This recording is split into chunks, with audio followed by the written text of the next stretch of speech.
Direktur Lokataru Foundation, Del Pedro Marhain, ditangkap usai demo yang terjadi pada akhir Agustus lalu. Del Pedro dan sejumlah aktivis ditangkap atas tuduhan penghasutan massa untuk bertindak rusuh saat unjuk rasa.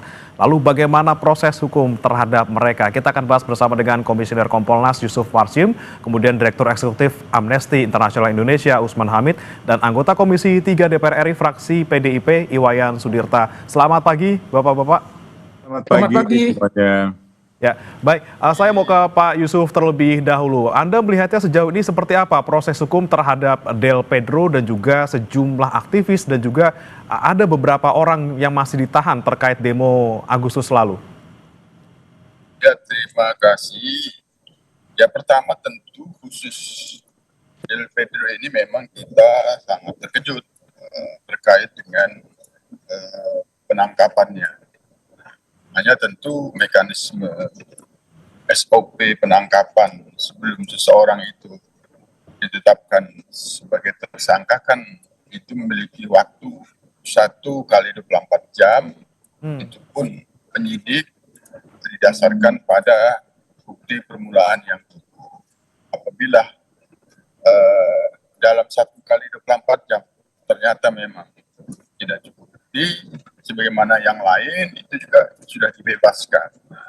Namun selanjutnya dalam pantauan Kompolnas, Del Pedro ini tidak dibebaskan, namun kemudian ditetapkan sebagai tersangka. Nah, penyidik sendiri meyakini bahwa dalam proses ini memiliki alat bukti yang cukup ya, minimal 2 alat bukti. Tentu memang ya penyidik kan di dalam konteks penegakan hukum merupakan penafsir awal terkait dengan norma.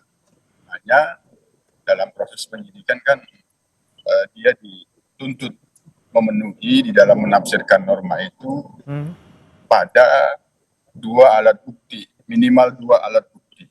Jika 2 alat bukti itu cukup, maka disitulah penyidik berwenang menetapkan seseorang sebagai tersangka.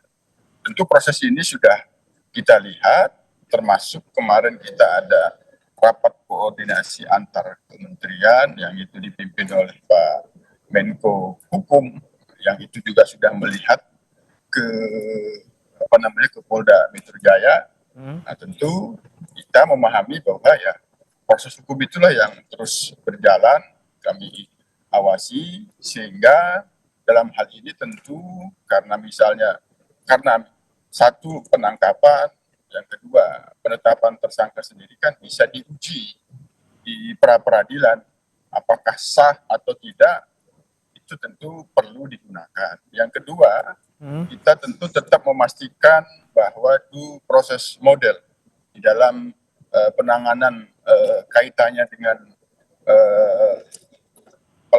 pelaku kerusuhan, termasuk yang khusus yang ini disangkakan pada Del Pedro, tentu hak-hak tersangka itu dapat terpenuhi, termasuk di dalam dirinya ya hak untuk diam, hak untuk membela diri, itu kan ada hak yang harus dihormati. Yang kita pastikan juga bahwa proses pemeriksaan terhadap siapapun, ya termasuk ya Del Pedro, prosesnya itu tidak ada intimidasi, tidak ada kekerasan, semuanya sesuai dengan SOP, kode etik, profesional, prosedural, dan proporsional. Itu yang kami pastikan di dalam proses pemeriksaan, penyidikan, khususnya terhadap Del Pedro dan yang lainnya terkait dengan kerusuhan di dalam beberapa waktu lalu. Oke, kalau dari Kompolnas sendiri, Pak Yusuf, ini kalau kita melihat ada beberapa hal yang disampaikan oleh pihak aktivis gitu ya kemarin terkait dengan dibilangnya ini penetapan tersangka terburu-buru gitu semuanya seakan-akan kriminalisasi. Anda apakah juga mendorong untuk bisa proses hukum terhadap para aktivis ini bisa dihentikan? Ya kalau mengajak orang unjuk rasa ya itu tidak ada pelanggaran, kan itu yang paling utama. bagaimana selanjutnya bukti-buktinya, apakah itu memang hanya mengajak orang untuk unjuk rasa, itu kan hak ya, hak menyampaikan pendapat di muka umum. Kita ajak orang lain untuk menyampaikan pendapat di muka umum itu ya nggak ada masalah, itu nggak ada pelanggaran itu. Tapi di dalam persoalan khusus DLPD ini meyakini bahwa penyidik tidak dalam konteks yang dimaksud mengajak orang lain untuk unjuk rasa, mengajak orang lain untuk menyampaikan pendapat di muka umum. Oleh karena itu, Kompolnas sendiri sekali lagi memposisikan sebagai pengawas fungsional, tidak berposisi sebagai seolah penyelidik ataupun penyidik sebagaimana diatur dalam KUHP ya. Sejauh yang kita lihat ada hal-hal yang perlu dipertanyakan terkait dengan SOP. Ini yang kita pastikan bahwa proses pemeriksaan itu tidak boleh bertentangan dengan SOP. Nah, oleh karenanya kami ya, karena ini perlu dipastikan apakah sah atau tidak, maka berpendirian apabila memang bisa digunakan hak daripada Del Pedro untuk menguji di pra-peradilan, kita sarankan demikian. Oke, baik. Saya ke Pak Usman. Pak Usman, Anda melihat apa yang kemudian saat ini dialami oleh Del Pedro dan juga kawan-kawan. Ini kan ada yang bilang bahwa ya mereka hanya mengajak untuk berpendapat gitu ya, mengajak untuk berdemo, mengajak untuk bisa menyuarakan aspirasi di tengah masyarakat. Kemudian dalam tanda kutip ini mereka dibilang kriminalisasi dan juga terburu-buru. Anda melihatnya seperti apa, Pak Usman?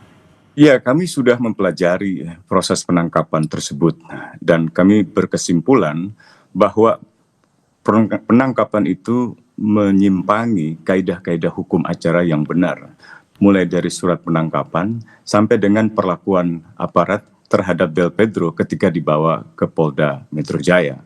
Nah, yang kedua, kami juga sudah mempelajari pasal-pasal yang dikenakan kepada Del Pedro.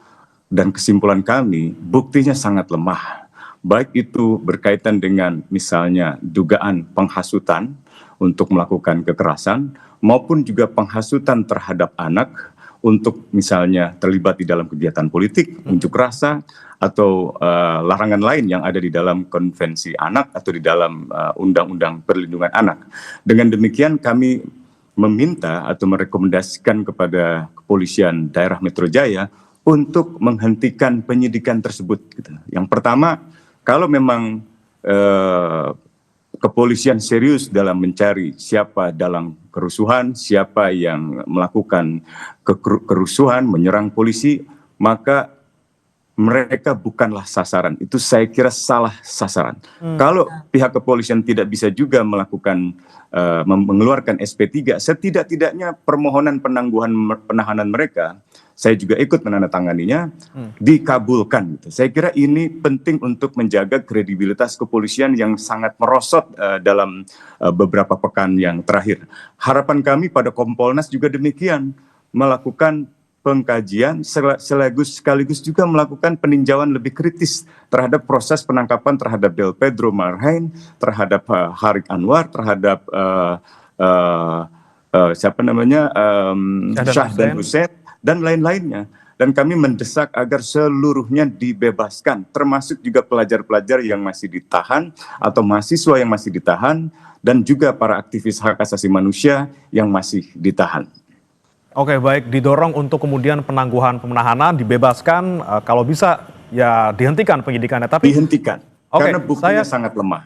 Oke, saya coba ke Pak Wayan dulu. Pak Wayan, ini kan kemarin Pak Yusril sempat mengunjungi Polda Metro Jaya, kemudian menjenguk Del Pedro dan juga sejumlah tahanan lainnya, kemudian juga sempat ke Makassar untuk menjenguk tahanan demo lainnya.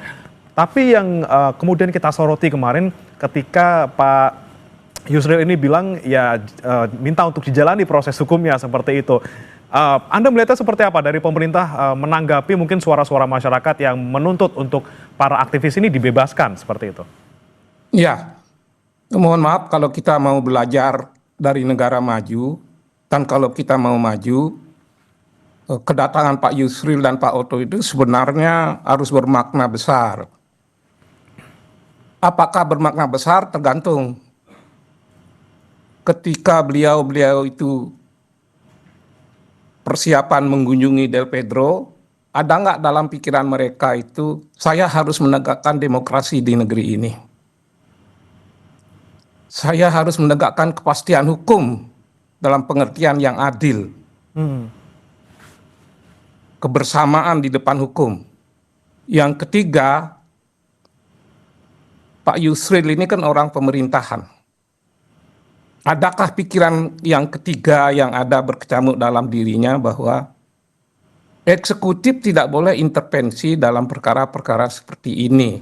Jangan sampai polisi menjalankan pikiran-pikiran eksekutif, karena kalau di negara-negara maju ini sangat dilarang. Dan mereka mengatakan harus taat pada trias politika gitu. Jadi negara maju ini fondasi konstitusinya ada 3 hal. Demokrasi, kepastian hukum, dan trias politika.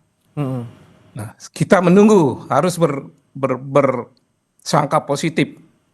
Kehadiran Pak Otto dan Pak Yusril itu harus bermakna untuk 3 hal itu. Dan kalau itu disertai dengan politikal pemerintah sebelumnya yang ingin memastikan bahwa LP itu tidak penuh dengan tahanan itu harus dikurangi karena banyak sekali memakan biaya. Anggaran kita, pajak rakyat itu berapa triliun digunakan untuk membiayai tahanan. Maka pemerintah jauh-jauh hari belum kejadian ini sudah punya kemauan politik untuk mengurangi sejauh mungkin tahanan-tahanan yang ada selama ini. Yang kedua, filosofi penahanan. Ada yang salah, saya termasuk yang menjadi sekretaris KP2HAP. Saya bangga dulu karena KUHAP dianggap karya besar, disambut baik, dan saya di situ sekretaris dari kelompok-kelompok masyarakat sipil dan advokat. Ternyata kita kurang cermat di situ. Orang kok bisa ditahan karena ada kekhawatiran akan melarikan diri, kekhawatiran mengulangi perbuatannya. Ya. Kok baru kekhawatiran orang boleh ditahan?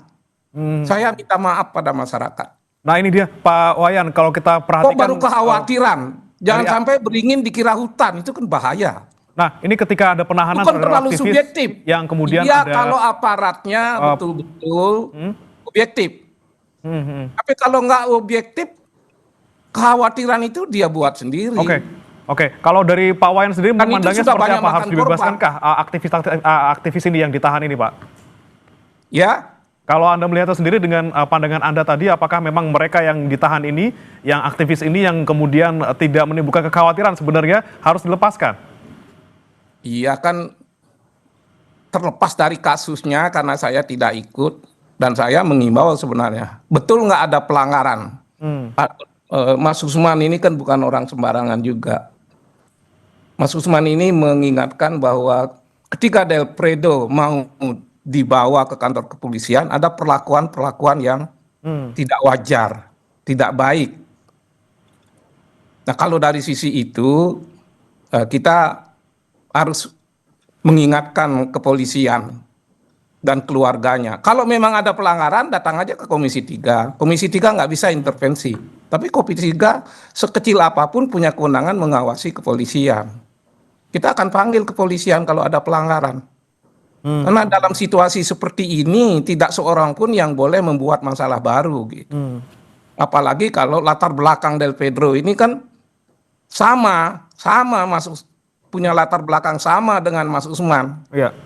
Punya keyakinan tersendiri terhadap pola pikir aktivis masyarakat sipil. Saya sendiri belajar walaupun tidak lama, cuma 3 tahun di LBH. Tapi kemudian saya menjadi pengacara ICW. Tahu banget pikiran mereka. Apakah ada nasionalisme di antara mereka? Pengalaman saya membuktikan dasar mereka itu adalah nasionalisme, kebangsaan, persatuan, kepentingan masyarakat. Oleh karena itu, mereka tidak bisa disamakan secara langsung atau secara gebiah-uyah ini kelompok-kelompok kriminal. Tidak mudah begitu, kecuali memang ada bukti gitu. Oke, nah ini kita bicara soal bukti tadi Pak Usman juga sempat menyebutkan bahwa bukti-bukti yang... Tapi kalaupun ada bukti, ya, perlu nggak mereka ditahan? nah, Pembahasan pada waktu KUHP itu dirancang, oke.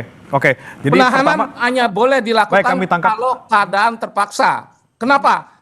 Udah ada penyitaan, udah ada penggeledahan, Oke. udah ada aturan mengenai cekal, udah ada aturan harus ada 2 alat bukti. 4 hal itu sudah menjaga. Ya. Ini polisi diberikan kewenangan menahanan, tapi harus dibingkai dengan 4 hal sehingga tidak mudah melakukan penahanan. Untuk apa menahan kalau udah ada 2 alat bukti? Oke. Kalau udah ada 2 alat bukti, perlu nggak mereka ditangkap dan ditahan?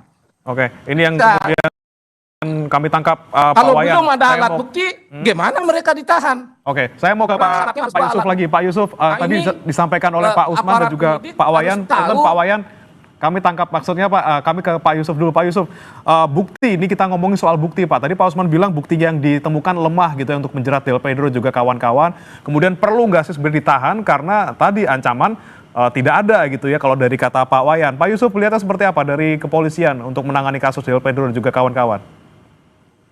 Ya, tadi saya kira sepakat dengan Pak Wayan, termasuk Komisi 3, Kompolnas tidak bisa mengintervensi penyidik. Hanya yang dimaksud oleh Pak Susman tadi sangat paham bahwa ya, kita sebagai pengawas memang perlu mengajukan pertanyaan-pertanyaan kritis terhadap yang dilakukan oleh penyidik. Nah, terkait dengan ditahan atau tidak ditahan, penyidik sendiri tentu sudah diberikan rambu-rambunya, dasar-dasarnya oleh KUHP. Nah, ada alasan yang sifatnya subjektif, ada alasan yang objektif, menahan atau tidak menahan, tentu itu kewenangannya ada pada penyidik, itu harus kita hormati. Nah, kita bersaran dibebaskan, ya bisa saja, bisa saja kita bebaskan. Kita minta ditangguhkan penahanan, bisa saja dengan alasan-alasan. Yang kedua, terkait dengan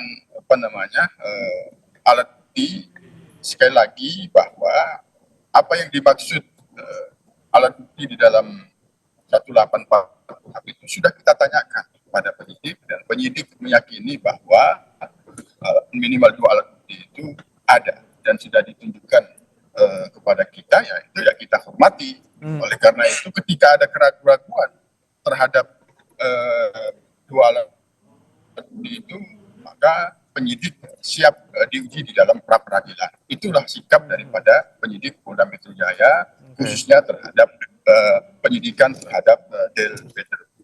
Oke, baik. Saya mau ke Pak Usman lagi. Pak Usman, perlukah kita sampai ke tahap pra peradilan atau ya udah langsung saja dihentikan penyidikannya kalau misalnya memang kita melihat tidak ada unsur pidana di sana? Ya, saya tetap meminta agar itu dihentikan penyidikannya dan mereka dibebaskan. Setidak-tidaknya kalau memang tidak bisa dihentikan, pemenuhan terhadap penangguhan yang diajukan oleh mereka. Saya kira itu akan lebih menjernihkan permasalahan. Saya mengerti bahwa Del Pedro ini adalah sosok yang sangat berani dalam mendampingi para pelajar yang pada hari Senin tanggal 25 Agustus itu ditangkap oleh kepolisian. Istilahnya diamankan.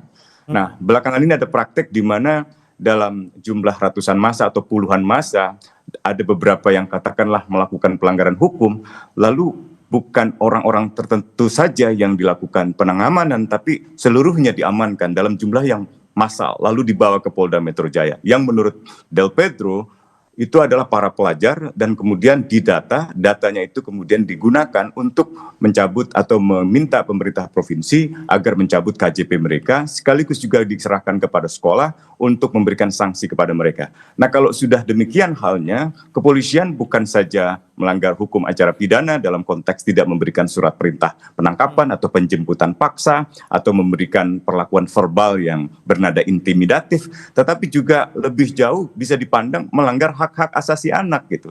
Nah, ini posisi yang saya kira harus dijernihkan. Yang kedua yang juga sangat penting adalah proses pra peradilan itu bisa saja diserahkan, tetapi semakin lama kepolisian menunda ini, semakin kredibilitas kepolisian akan merosot gitu. Padahal kepolisian ditunggu oleh masyarakat di dalam mengungkapkan siapa sesungguhnya dalam kerusuhan di balik Agustus yang kemarin itu, yang menunggangi demonstrasi, yang menciptakan penyulutan kerusuhan, termasuk dugaan keterlibatan anggota TNI. Kalau ada misalnya, itu bagaimana tindak lanjutnya gitu. Jadi saya kira masyarakat sedang menunggu jawaban pihak kepolisian melalui proses penegakan hukum yang adil, termasuk penindakan terhadap mereka yang memperlakukan mahasiswa, pelajar, dan juga aktivis di dalam demonstrasi itu dengan perlakuan yang merendahkan martabat manusia, menganiaya mereka, memukuli mereka, bahkan kematian salah seorang mahasiswa, Iko, dari Universitas Negeri Semarang misalnya gitu, ia sebelum ia meninggal dunia, ia mengigau dengan berteriak agar tidak dipukuli oleh pihak kepolisian. Ampun Pak, tolong jangan pukuli saya. Jadi ada banyak kasus di mana aktivis, bahkan beberapa freelance jurnalis melaporkan kepada kami dengan kondisi luka di muka, luka di wajah, dengan hidung yang patah dan seterusnya. Nah, itu kepolisian harus menindak anggotanya yang melakukan tindakan penyiksaan atau tindakan lain yang merendahkan martabat manusia, termasuk mengungkap keterlibatan anggota-anggota militer atau anggota polisi yang terlibat di balik kerusuhan tersebut. Gitu. Oke, dibandingkan memproses hukum aktivis-aktivis yang mungkin bersuara dan merasa memang tidak melakukan hal yang melanggar hukum, lebih baik fokus ke hal-hal lain. Nanti akan saya tanyakan ke Pak Yusuf lagi dan juga nanti ke Pak Wayan, tapi saudara jangan beranjak dulu, kami akan kembali setelah jeda berikut ini.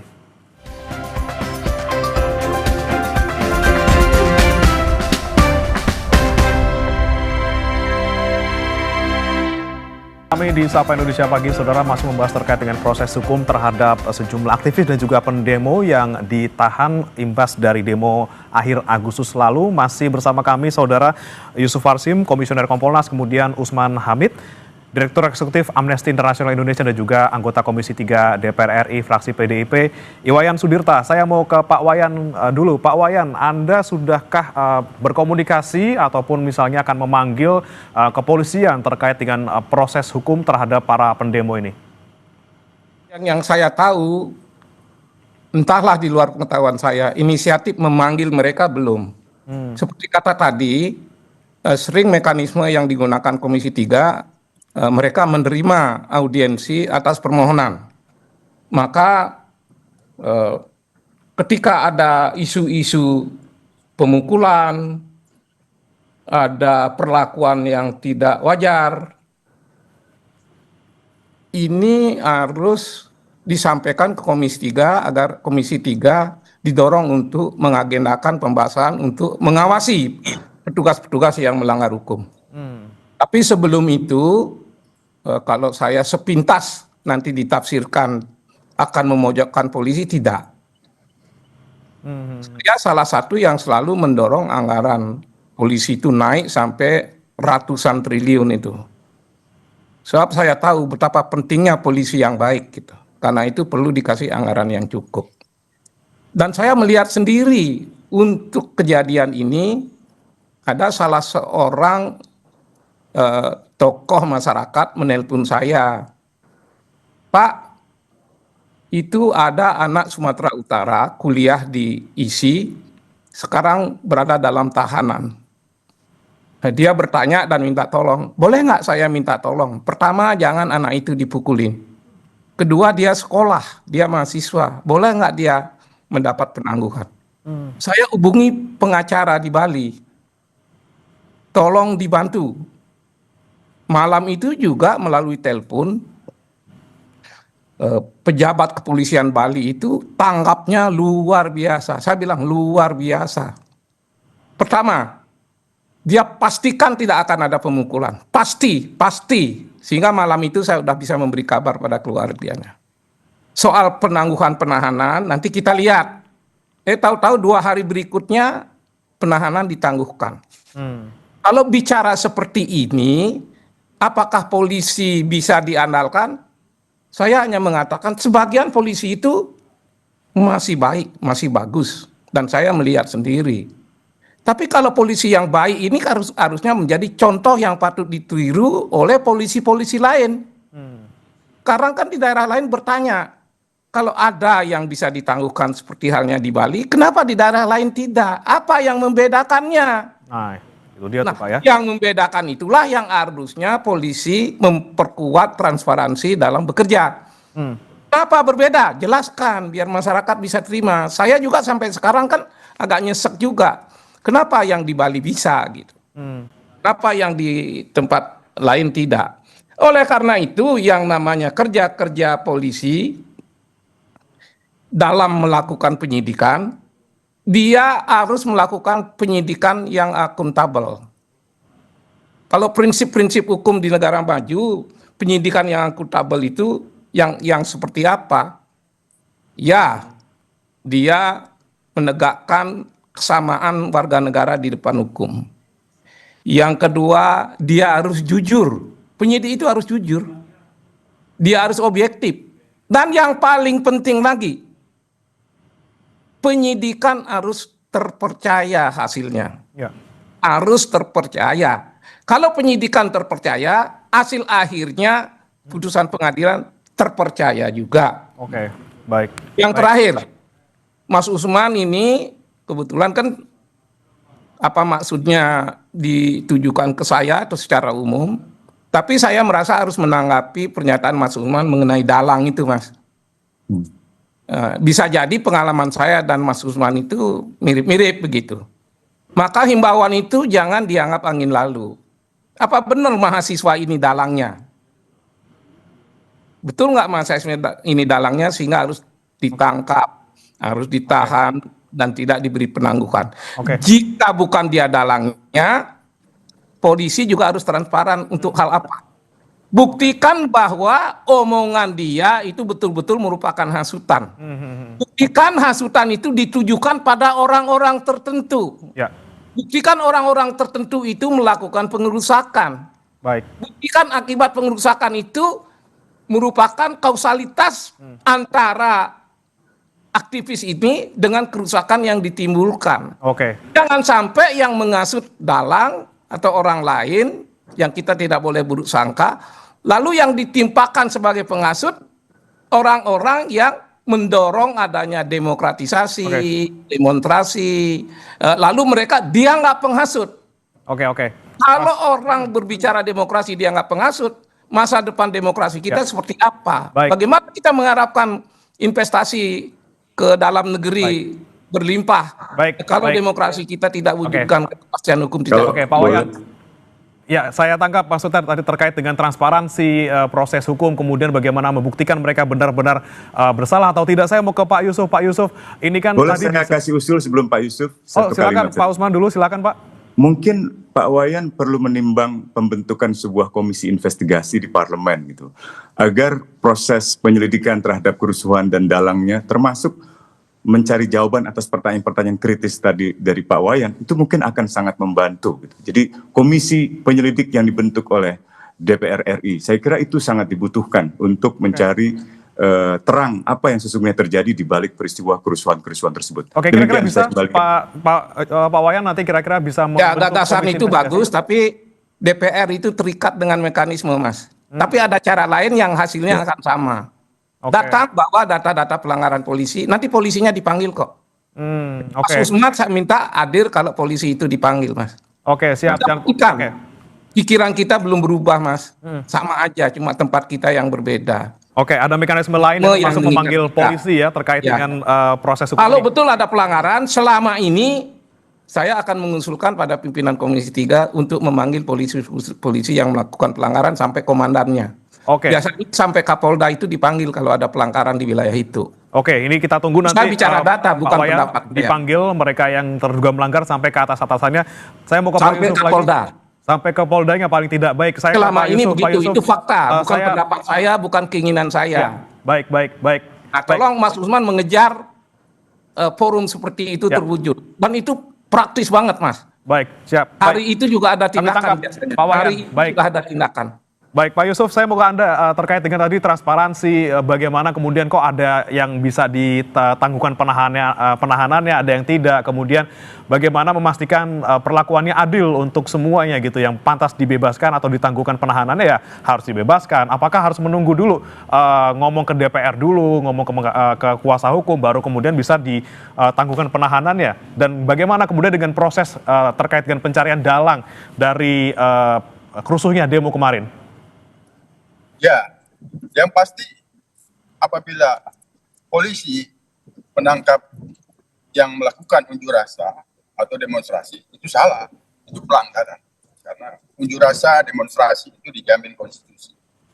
Ada undang-undangnya, nomor 9 tahun 1998 tentang kebebasan menyampaikan pendapat di muka umum. Jadi kalau polisi bertindak menangkap, menahan yang unjuk rasa, itu salah. Itu pelanggaran besar. Oleh karenanya, kami sudah lihat bahwa yang ditahan, yang dilakukan proses penyidikan saat ini bukan melakukan unjuk rasa yang diyakini sebagaimana yang dimaksud di dalam Undang-Undang Nomor 9 Tahun 1998. Oleh karena itu, tugas kepolisian dalam hal penyidikan itu kan menyangka, menduga. Sejauh mana akuntabilitas yang mereka sangkakan itulah yang kita awasi. Termasuk Komisi 3 mengawasi itu apabila ingin meminta penjelasan daripada Polda Metro Jaya, yaitu bagian dari kewenangan Komisi 3. Termasuk juga Kompolnas, kami melihat langsung, kami minta penjelasan langsung. Termasuk ketika ada, ya ini nanti jangan sampai jadi paradoks, teman-teman yang Mas Usman sampaikan, ketika menolak penahanan tapi meminta penangguhan penahanan, itu menjadi paradoks. Kalau memang yang dimaksud penahanan itu tidak punya dasar, penangkapan itu tidak punya dasar hukum, maka itu seharusnya tidak perlu meminta penangguhan. Jadi menjadi paradoksnya.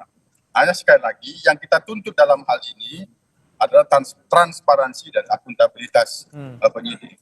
Penyidik harus siap menerima resiko ketika itu apa yang dilakukan di dalam proses penangkapan, penahanan, penyidikan yang itu diyakini oleh penyidik bahwa ini bukan melakukan kegiatan unjuk rasa sebagaimana yang dimaksud di dalam Undang-Undang Nomor 9 Tahun 1998, maka mereka siap. Nah, kami sendiri Kompolnas ketika melihat memang ada pelanggaran, tentu kami rekomendasikan itu diproses oleh pengawas internal, oleh bidang profesi, oleh Propam. Itu yang tentu kita lakukan. Namun sekali lagi, ketika hal kaitannya dengan penahanan, ya kita memang tetap menghormati bahwa penyidik menahan dan tidak menahan itu punya dasar sebagaimana dimaksud di dalam KUHP. Hanya dengan alasan-alasan tertentu itu bisa dilakukan penahanan, itu yang tentu kita akan lihat. Nah, kaitannya dengan anak, itu sudah ada saran-saran untuk dilakukan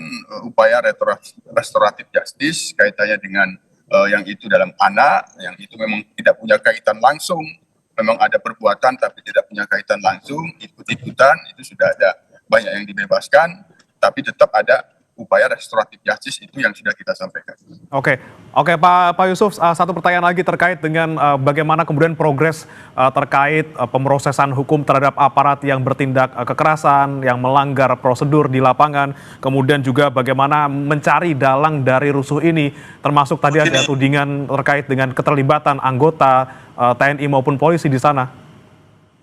Ya, sebagaimana yang sudah sering terjadi ketika ada unjuk rasa dan kemudian menimbulkan pelanggaran hukum, anarkisme, dan itu menimbulkan korban, dan apabila ada pelanggaran yang dilakukan oleh anggota, itu diproses, dimintain pertanggungjawabannya, sebagaimana yang sudah saat ini juga berjalan, yang kemarin itu 7 anggota yang kaitannya dengan rantis mobil itu diproses, dan di beberapa wilayah yang itu ada dugaan pelanggaran dilakukan oleh anggota itu diproses. Itu kami pantau, kami awasi. Nah, kaitannya dengan apakah ada aktor intelektual di balik kerusuhan itu. Nah, inilah dalam proses penyidikan. Apabila pihak-pihak yang sedang disidik itu bisa ada fakta-fakta yang bisa muncul dari sana, ya tentu itu bisa akan terlihat.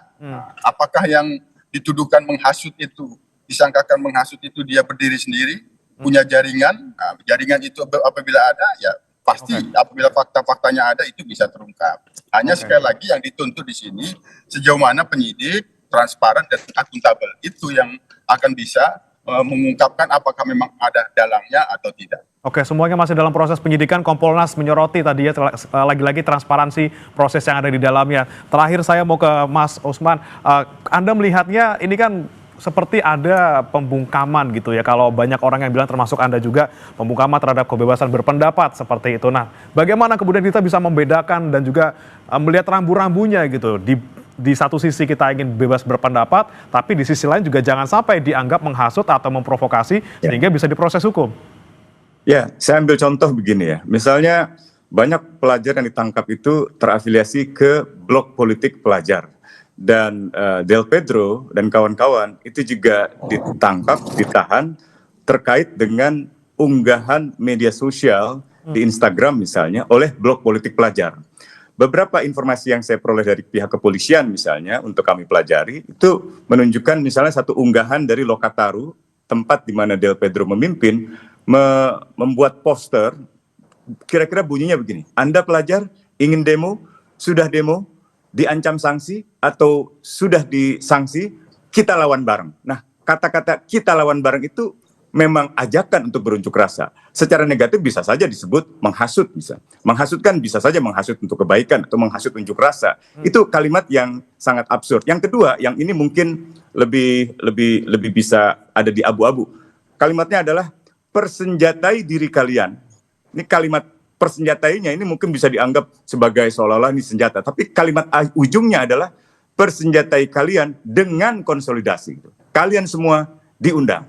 Itu kalimat-kalimat alegoris gitu. Atau misalnya pukul mundur pihak kepolisian. Itu sama seperti pukul mundur krisis iklim itu. Itu ungkapan-ungkapan metaforik, ungkapan-ungkapan alegoris yang biasanya digunakan oleh para aktivis tanpa dimaksudkan untuk melakukan tindakan kerusuhan atau menyerang manusia yang lain. Atau misalnya ketika Del Pedro di Polda Metro Jaya pada hari Senin malam, dia datang meminta agar pihak Polda membebaskan para pelajar yang ditangkap. Para pelajar itu mengharapkan dukungan Del Pedro dan kawan-kawan. Del Pedro mengatakan, bebaskan semua malam ini, bebaskan mereka, karena kalau mereka memang melakukan kerusuhan, kenapa mereka harus dipukuli? Kenapa ada yang bonyok? Kenapa? Dan seterusnya. Kan polisi berargumen, ini diamankan. Kalau diamankan, kenapa ada yang luka-luka? Kenapa ada yang berdarah? Kenapa ada yang bonyok? Itu pandangan-pandangan Del Pedro yang sangat kritis, yang dugaan saya mungkin menimbulkan ketersinggungan di kalangan Sersa atau di kalangan Polda Metro Jaya, khususnya Satkamnek misalnya, sehingga dalam proses penjemputan paksa Del Pedro juga dipengaruhi oleh pengalaman-pengalaman berinteraksi dengan Del Pedro yang mungkin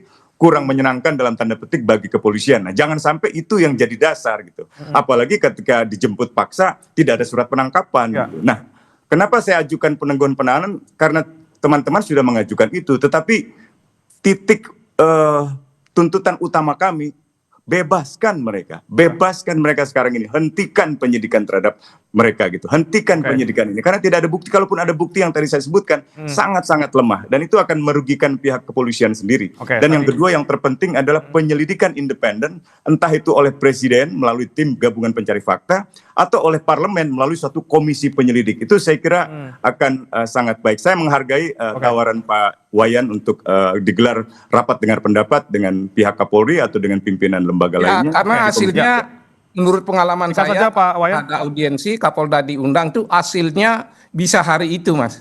Ya, terima kasih Pak Wayan. Lebih cepat. Kita nantikan dari Komisi 3 juga, kemudian bagaimana kita awasi bersama kepolisian dalam proses hukum ini. Jangan sampai mereka yang tidak bersalah, mereka yang hanya ingin berpendapat kemudian dikriminalisasi, tapi mereka yang memang terbukti melakukan itu. Mohon maaf Pak Wayan, sudah habis waktunya Pak Wayan, tapi kita harapkan semoga mereka yang memang pantas untuk diproses hukum, kita proses hukum, tapi bagaimana kemudian yang mereka tidak pantas untuk diproses hukum juga bisa dibebaskan. Terima kasih Bapak-Bapak sudah bergabung bersama kami, Pak Wayan, Pak Yusuf, dan juga Pak Usman. Selamat pagi Bapak-Bapak. Mas Usman, Pak Wayan, sampai ketemu lagi.